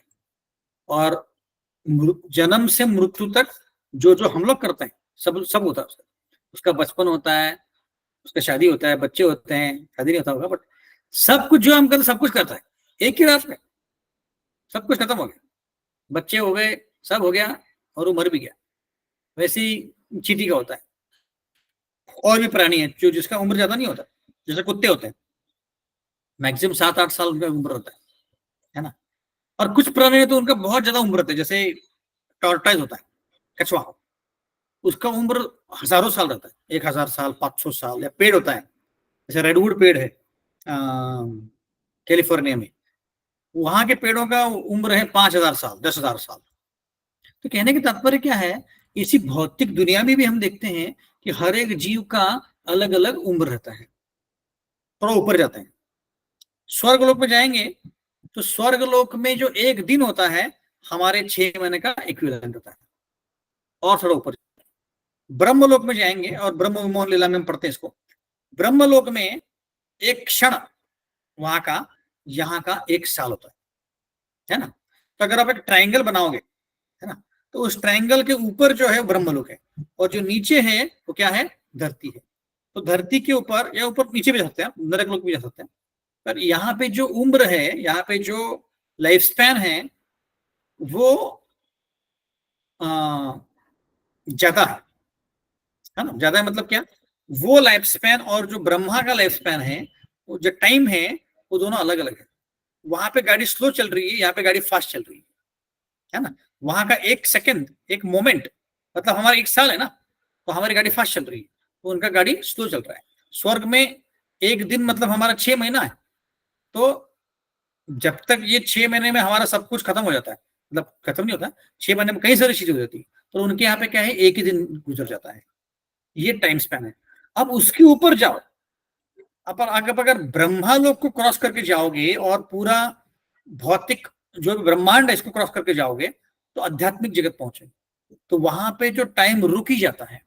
ऐसे बोलते हैं इंग्लिश में कि time is conspicuous bye it's absence, बोलते हैं, मतलब वहां पे टाइम है ही नहीं, या जो है उसको हर चीज को बढ़ाता है उसको।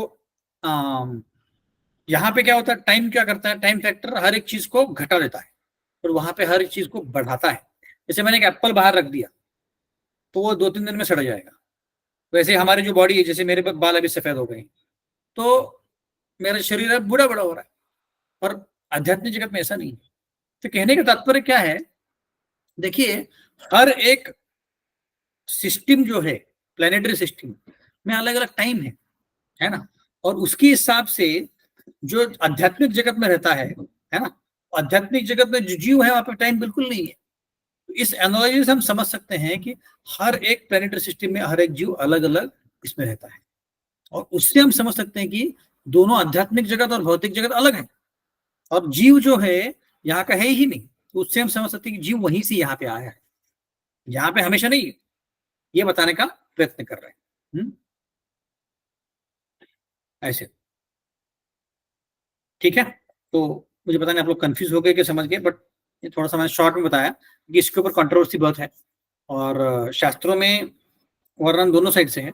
पर प्रभुपाद ने लिखा है कि हम बताया था कि हम ऊपर से यहीं पे आए, आध्यात्मिक जगत से ही आए हैं, और इतना भी अगर नहीं है तो अगर, क्योंकि प्रभुपाद ने एक बार बोला था कि ये महत्वपूर्ण नहीं है कि हम कैसे आ गए यहाँ पे, क्या महत्वपूर्ण है हम यहाँ से वापस कैसे जाए, वो ज्यादा महत्वपूर्ण है ना।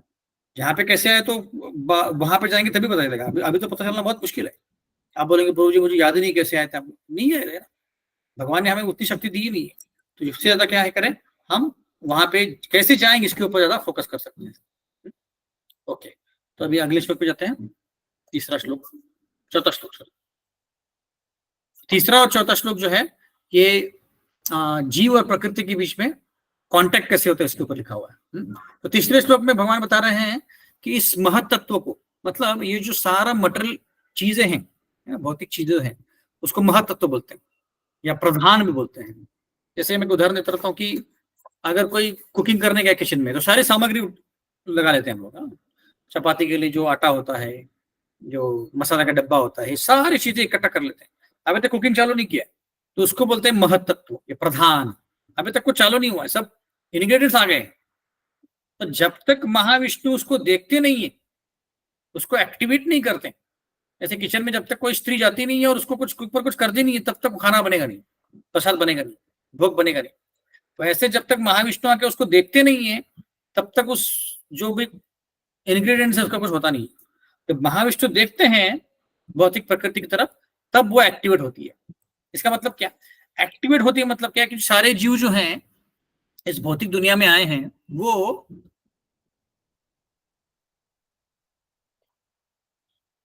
इस महाविष्णु के पेट में, गर्भोदक्ष विष्णु के पेट में। तो जब महाविष्णु उसको देखते हैं तो सारे जो जीव हैं जो पेट पे बैठे हैं वो जाके हर अपनी अपनी पोजीशन ले लेते हैं। कोई स्वर्गलोक में जाता है, कोई नरकलोक में जाता है, कोई भूत पृथ्वी में आता है, किसी को कुछ शरीर मिलता है, किसी को कुछ शरीर मिलता है। उसको बोलते हैं भगवान को एक्टिवेट करना। तो जब भगवान जब देखते हैं भौतिक दुनिया को तो वह एक्टिवेट हो जाती है। मतलब क्या होता है, सारे जीव जाते हैं और फिर वो सिस्टम चालू हो जाता है ना, सिस्टम चालू हो जाता है। ये तीसरे श्लोक में बताया गया है। अब चौथे श्लोक में देखते हैं, सर्वयोनिष कौन्तेय मूर्तिय संभवन्ति या तासाम ब्रह्म महद योनि अहम बीज प्रतापिता प्रदपिता। यहाँ पे बोल रहे हैं भगवान कि सारे जीवों का मैं ही पिता हूं, और सबका जन्म मेरे कारण ही हुआ है। मैं अगर नहीं होता तो किसी का भी जन्म नहीं होता, है ना। तो यहाँ पे ये जो श्लोक है बहुत महत्वपूर्ण श्लोक है, बहुत बार इसका वर्णन आया प्रभुपाद की लेक्चर्स में। तो ये जो श्लोक है ये बताता है कि भगवद गीता का जो विजन है, उसका नजरिया है कितना ब्रॉड है। भगवद गीता कोई एक स्पेसिस के लिए नहीं है कि सिर्फ मनुष्य स्पेसिस के लिए या एक पर्टिकुलर स्पेसिस के लिए, सबके लिए। तो कृष्ण भगवान क्या बोल रहे हैं, सारी जो योनियां हैं सर्व योनिष कौन्तेय, सारी जो 84 लाख योनियां हैं उन सब, वो सब कब से आई हैं, मुझसे आई। उसका जो सीड है ना, भगवान क्या बोल रहे हैं, ताशाम ब्रह्म योमधुनी अहम बीज प्रतापिता। बीज कहां से आ रहा है, मुझसे आ रहा है। जब तक मैं एक्टिवेट नहीं करता तब तक सारी सृष्टि बनती नहीं है, और सारे जीवों को मैं एक्टिवेट करता हूं, है ना। ऐसे तो ये चौथे श्लोक का ये है। तो चौथे श्लोक का तीसरे श्लोक में बताया गया कि जीव और प्रकृति के बीच में कैसे होता है, सारा सिस्टम बन जाता है, सारी जो मटेरियल नेचर है बन जाती है। तो जब तक भगवान देखते नहीं है तब तक कोई आत्मा उसके अंदर नहीं आता है और सिस्टम चालू नहीं। अब इस पर्टिकुलर श्लोक में, ये दोनों श्लोकों में बताया गया कि भगवान ही सबके स्रोत हैं। तो मुझे आपको बताना, एक सिंपल प्रश्न है मुझे कि कितने कितने वैरायटीज में, वैरायटी में नहीं, कितने प्रकार से जीवों का निर्माण होता है इस दुनिया में।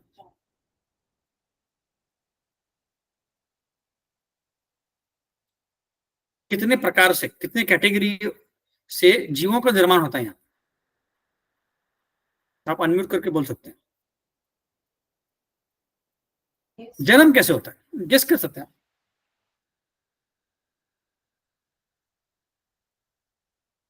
इतना डिफिकल्ट क्वेश्चन नहीं है, एक दो तो आना ही चाहिए। क्या क्वेश्चन है प्रभु जी? हरे कृष्ण। प्रश्न ये है कि जीव जब जन्म लेता है, कितने प्रकार के अलग अलग वैरायटी के जन्म होते हैं? 84 लाख योनि है ना प्रभु? ये तो योनि हो गई है ना, पर एक उदाहरण देता हूँ, उसके ऊपर आपको बताना है। जैसे हम लोग कैसे आए, हमारा जन्म कैसे हुआ? माँ के पेट से, करेक्ट? तो ये एक प्रकार का जन्म हुआ। वैसे और कितने प्रकार के जन्म हुए? हरे कृष्णा प्रभु जी, 2 प्रकार के रहते हैं, एक माँ के पेट से और दूसरा एग अंडा से। ओके, ठीक है, ओके, वेरी गुड। श्वेतज भी होता है ना, श्वेतज पसीने से भी होता है। हाँ, उदाहरण दे सकते कौन सा जीव होता है वो पसीने से? कीड़े मकोड़े छोटे। जो बेड बग होता है ना, बेड बग उसको बोलते हैं, वो पसीने से आता है। 3 हो गए, और एक है अंडे से, अंडा से हो होता गया है ना, अंडा हो गया, एम्ब्रियो माँ के गर्भ से हो गया, और इससे हो गया, पसीने से हो गया, और एक चौथा बचा। हम लोग खाते क्या है वेजिटेरियन लोग? क्या खाते हैं? बीज से। हाँ, बीज। पेड़ कहाँ से आता है? जमीन से आता है, तो बीज से आता है ना। ये 4 प्रकार के जन्म होते हैं, तो उसका अलग अलग संस्कृत में है। अंडज मतलब अंडा, फिर श्वेतज मतलब जो घाम बोलते हैं इसको, और उद्बीज मतलब बीज से, और जरायुज मतलब गर्भ से। तो 4 प्रकार के जन्म होते हैं। तो भगवान यहाँ पे बता रहे ना कि सर्व योनिषि कौन्तेय, सारे योनि कहाँ से आ रहे हैं? मुझसे आ रहे हैं। कैसे आ रहे हैं? ये 4 प्रकार के जन्मों से आ रहे हैं, और कोई प्रकार नहीं है, इतना ही प्रकार। और भगवान का कैसे जन्म होता है?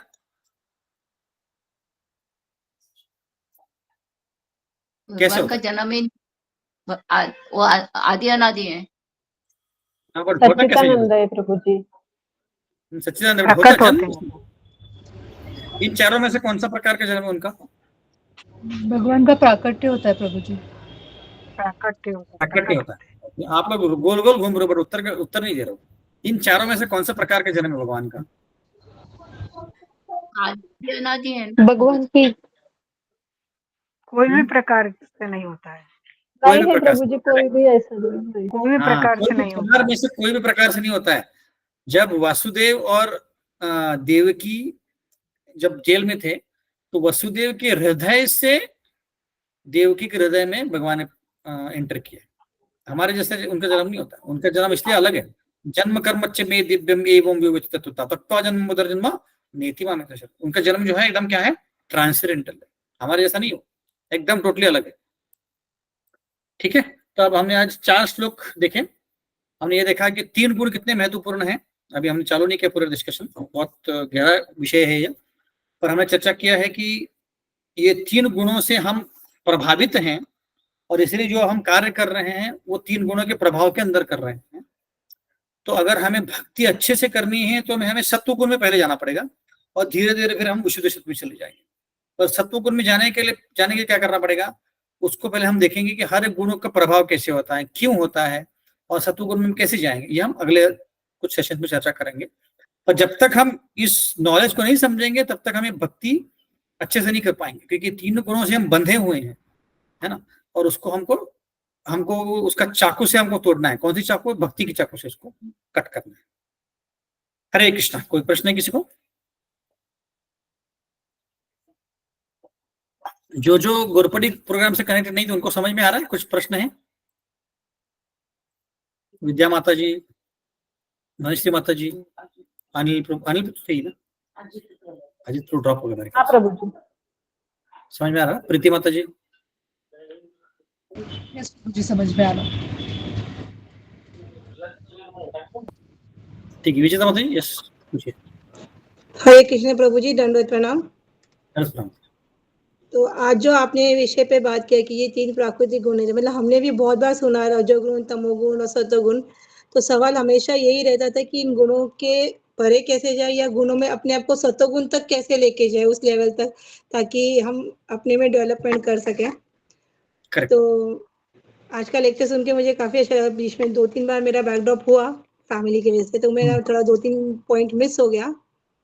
बट अच्छा लगा कि ये चैप्टर के बारे में थोड़ा और डिटेल्स में स्टडी करके कि अभी हम कौन से गुणों में और कौन से गुणों में प्रवेश करना। और एक आप बात नहीं, जो आपने बोला कि गुणों को कोई काट नहीं सकता, तो Correct. भक्ति ही काट कर सकती है। तो भक्ति में सिर्फ जपा आता है या जो टेम्पल में जाके सेवा वगैरह करते वो भी आता है? बिकॉज जैसे अभी हम तो भक्ति के 9 प्रकार हैं।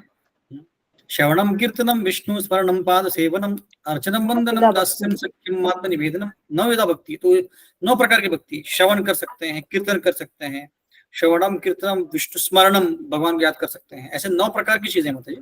उसमें टेम्पल में सेवा करना, लेक्चर सुनना, चैंटिंग करना, भगवान की किताब पढ़ना, ये सारी 9 विधा जहां पे आप हो वहां पे बैठ के कर सकते हैं। टेम्पल भी आने की जरूरत नहीं है, बट 1 महीने में 1 बार या हफ्ते में 1 बार जितना भी हो सके करना चाहिए, क्योंकि वहां पे आने से आपको इंस्पिरेशन मिलता है, प्रेरणा मिलती है कि भक्ति किस करनी है। और सेवा करने से भी मन जो हमारा सॉफ्ट हो जाता है, तो उससे क्या होता है कि हमारा वो जपा अच्छे से होता है ऐसे। ठीक है। पर कई बार तो प्रभु जी ऐसा लगता है कि 16 माला ही ठीक से कंप्लीट नहीं होती है, वो भी एंड ऑफ द डे कैसे कैसे भाग के हम लोग कंप्लीट करते हैं। तो आगे का डेवलपमेंट कब आएगा हमारे अंदर? ऐसा लगता है मतलब अभी पहले एक तो इतना लेट नॉलेज मिला है भगवान का हमको, और इसमें भी हमारी कुछ भी हम आगे बढ़ नहीं सकते, क्योंकि हमारे अलग भी रिस्ट्रिक्शंस होते हैं, अलग बाउंड्रीज भी होती है। करेक्ट। तो धीरे धीरे वही चीज है कि हमें सत्वगुण में पहुंचने से क्या होगा, ये सारी चीजें इजी हो जाएंगी। सत्वगुण में जो व्यक्ति होता है ना, वो इल्यूमिनेट होता है। इल्यूमिनेट मतलब कि उसको ज्ञान मिलता है और वो संतुष्ट होता है ना। तो जब हमें ज्ञान मिलता है और हम पाप करना छोड़ देते हैं, तो हम संतुष्ट रहेंगे। तो हमारे जो आसपास की जो कठिनाइयां है वो भी दूर हो जाएंगी अपने आप से, है ना। तो भक्ति एक ही उपाय है। तो जैसे जितना हो सके हमें करना चाहिए, और हमें थोड़ा सा स्ट्रेच करना चाहिए खुद को, है ना। हम अगर कंफर्टेबल भक्ति करेंगे तो भगवान इतना ध्यान नहीं देंगे, पर थोड़ा सा स्ट्रेच करेंगे ना। स्ट्रेच करेंगे मतलब क्या, आपको थोड़ा नींद कम मिल रहा है, या प्रसाद कम मिल रहा है, या थोड़ी बहुत डांट मिल रही है प्रभु जी से, वो स्ट्रेच हो गया थोड़ा, है ना। मतलब आप जपा कर रहे हैं और प्रभु जी थोड़ा डांट लेके, अरे तुम घर के काम संभाल नहीं रहे हो, इसके बाद थोड़ा स्ट्रेच हो गया। ज्यादा स्ट्रेच मत करो, थोड़ा बहुत। उससे क्या होता है कि फिर भगवान लोग कह रहे हैं, हाँ मेरे लिए ये व्यक्ति जो है ना वो स्ट्रेच कर रहा है। जैसे आपने अगर करवा चौथ के लिए उपवास रख दिया, तो आपके प्रभु जी खुश होंगे कि नाराज होंगे? खुश होंगे ना, बोलेंगे मेरे लिए उपवास किया इसने। वैसे भगवान के लिए जब उपवास करते हैं जन्माष्टमी के दिन, तो भगवान के लिए थोड़ा स्ट्रेच करते हैं। हमें भगवद गीता पढ़ने में इतना मजा नहीं आता, फिर भी पढ़ते हैं। जपा करने में इतना मजा नहीं आता, फिर भी जपा कर रहे हैं। तो भगवान बोले नहीं, इसको रुचि नहीं, फिर भी कर रहा है। तो भगवान फिर क्या करते हैं, आपके आसपास की जो सारी चीजें हैं जिससे आपको डिस्टर्बेंस हो रहा है वो हटा देते हैं, अपने आप हट जाते हैं, है ना। पर हमको उसके लिए स्ट्रेच करना पड़ेगा। हमारा जीवन का पहला गोल होना चाहिए कि सुबह सुबह 9 बजे के अंदर मेरा जपा हो जाना चाहिए। गोल होना चाहिए, मैं नहीं बोल रहा कि होगा रोज, प्रयत्न करना चाहिए, है ना। ऐसे ठीक है, तो अपने आप सब निकल जाएगा, मतलब चिंता मत कीजिए। प्रभु जी सोचते रोज है कि सुबह उठेंगे 5 बजे, पर नींद ही नहीं खुलता, स्लीप मैनेजमेंट ही नहीं होता, क्योंकि दिन में वो रात में इतने घंटे मिलते हैं। जल्दी सोना पड़ेगा, है ना। आपको अगर 5 बजे उठना है तो कम से कम 9 या 10 बजे सोना पड़ेगा। आप बोलेंगे फिर प्रभु जी लेट सो जाते हैं, नींद नहीं होती, फिर आप थोड़ा लेट सो के जल्दी उठ सकते हैं और दोपहर में रेस्ट ले सकते हैं, है ना। तो आपको क्या करना है कि मैनेजमेंट इतना ऐसे करना है कि सुबह उठा ही जाए, क्योंकि सबसे हमारा इंपॉर्टेंट एक्टिविटी जपा ही है। हम कितना भी सुने, कितना भी सेवा करें, अगर जपा अच्छे से नहीं होगा, गाड़ी आगे नहीं बढ़ेगी। गाड़ी थोड़ा बहुत धीरे, लूना की स्पीड से घटेगी। हमें हेलीकॉप्टर की स्पीड से आना है, तो हेलीकॉप्टर का स्पीड पकड़ने के लिए जपा अच्छा होना चाहिए। तो जपा अच्छा करना है तो आपको ऐसे समय करना है कि जब कोई भी नहीं उठा हो, बच्चे भी नहीं उठे हो, पति भी नहीं उठा हो, हम अकेले हैं और भगवान है। तो क्या होता है, तब लाइन बिजी नहीं होती। दिन में हम चैंटिंग करते हैं तो भगवान का लाइन बिजी होता है। पर फिर प्रभु जी जपा अगर हम हमारे बेडरूम में ही करें तो चलता है, इट्स नॉट नेसेसरी कि मंदिर में जाकर ही करें, जो भगवान का पूजा स्थान हो घर में चलता है। बेडरूम में करें, बट बेड के ऊपर बैठ के मत, नीचे बैठ के कर सकते हैं, कुर्सी में बैठ सकते हैं, बेड के ऊपर नहीं बैठना चाहिए। बेड जो यही हम चर्चा करने वाले, बेड जो है तमोगुण में होता है। तो आप अगर जपा बैठ के तमोगुण में करोगे तो जपा भी तमोगुण वाला होगा, मतलब आधा नींद आएगा। तो बेड के ऊपर नहीं बैठना है, कुर्सी होगी या नीचे बैठ सकते हैं तो चलेगा। सोफा पे कोई भी बैठ के जपा नहीं करना है, वहां पे तो भी तमोगुण है। और जो अगर सुबह ऐसे जरूरी कि हम स्नान कर कर ही जपा करें, जरूरी नहीं है, जरूरी नहीं जरूरी नहीं। बेस्ट क्या है ना कि अगर आप सुबह 5 बजे उठ जाओ और अज्यूम करते हैं कि 7 बजे के आसपास आपकी फैमिली और उठते हैं, तो बेस्ट है कि सुबह उठ के पहले अच्छे से 16 माले का प्रति प्रयत्न करें। नहाना वेना बाद में कर सकते हैं, है ना। एटलीस्ट 8 माला सुबह कर लिया जाए, कुछ तो प्रायोरिटी रखते हैं। उससे क्या होगा, हमारा जपा जैसे सुधरेगा ना, वैसे हमारा जो क्वालिटी ऑफ हियरिंग है, क्वालिटी ऑफ रीडिंग है, वो भी बढ़ते जाएगा। नहीं तो फिर गाड़ी वहीं पर कट अटक जाएगी। ऐसा करते हैं। ओके प्रभुजी, I'll try. भगवान से प्रार्थना कीजिए कि मुझे रोज सुबह 5 बजे उठ, देखो 5 बजे का 4 बजे उठ जाओगे।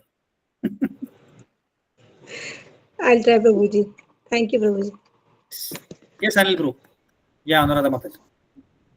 हरे कृष्णा प्रभु जी। प्रभु जी ये पूछना था, परसों के दिन जो हम जपा करने वाले हैं, तो वो रात कभी स्टार्ट करना है? मतलब रात के 12 बजे से नेक्स्ट डे के रात के 12 बजे तक वो कंप्लीट करना है या कैसा, या सुबह स्टार्ट करना है? डिपेंड करता है। जैसे आपको अगर 108 माला करनी है ना, तो 108 माला करने के लिए जनरली आपको, आप अगर सुबह 5 बजे चालू करोगे 9-10 बजे तक खत्म हो जाएंगे जनरली। अगर कैलकुलेट, हाँ देखो ना, अभी 108 के लिए अज्यूम करते हैं 6 मिनट लगता है, तो 108 × 6 648 मिनट लगता है, तो लगभग 7 घंटा लगेगा।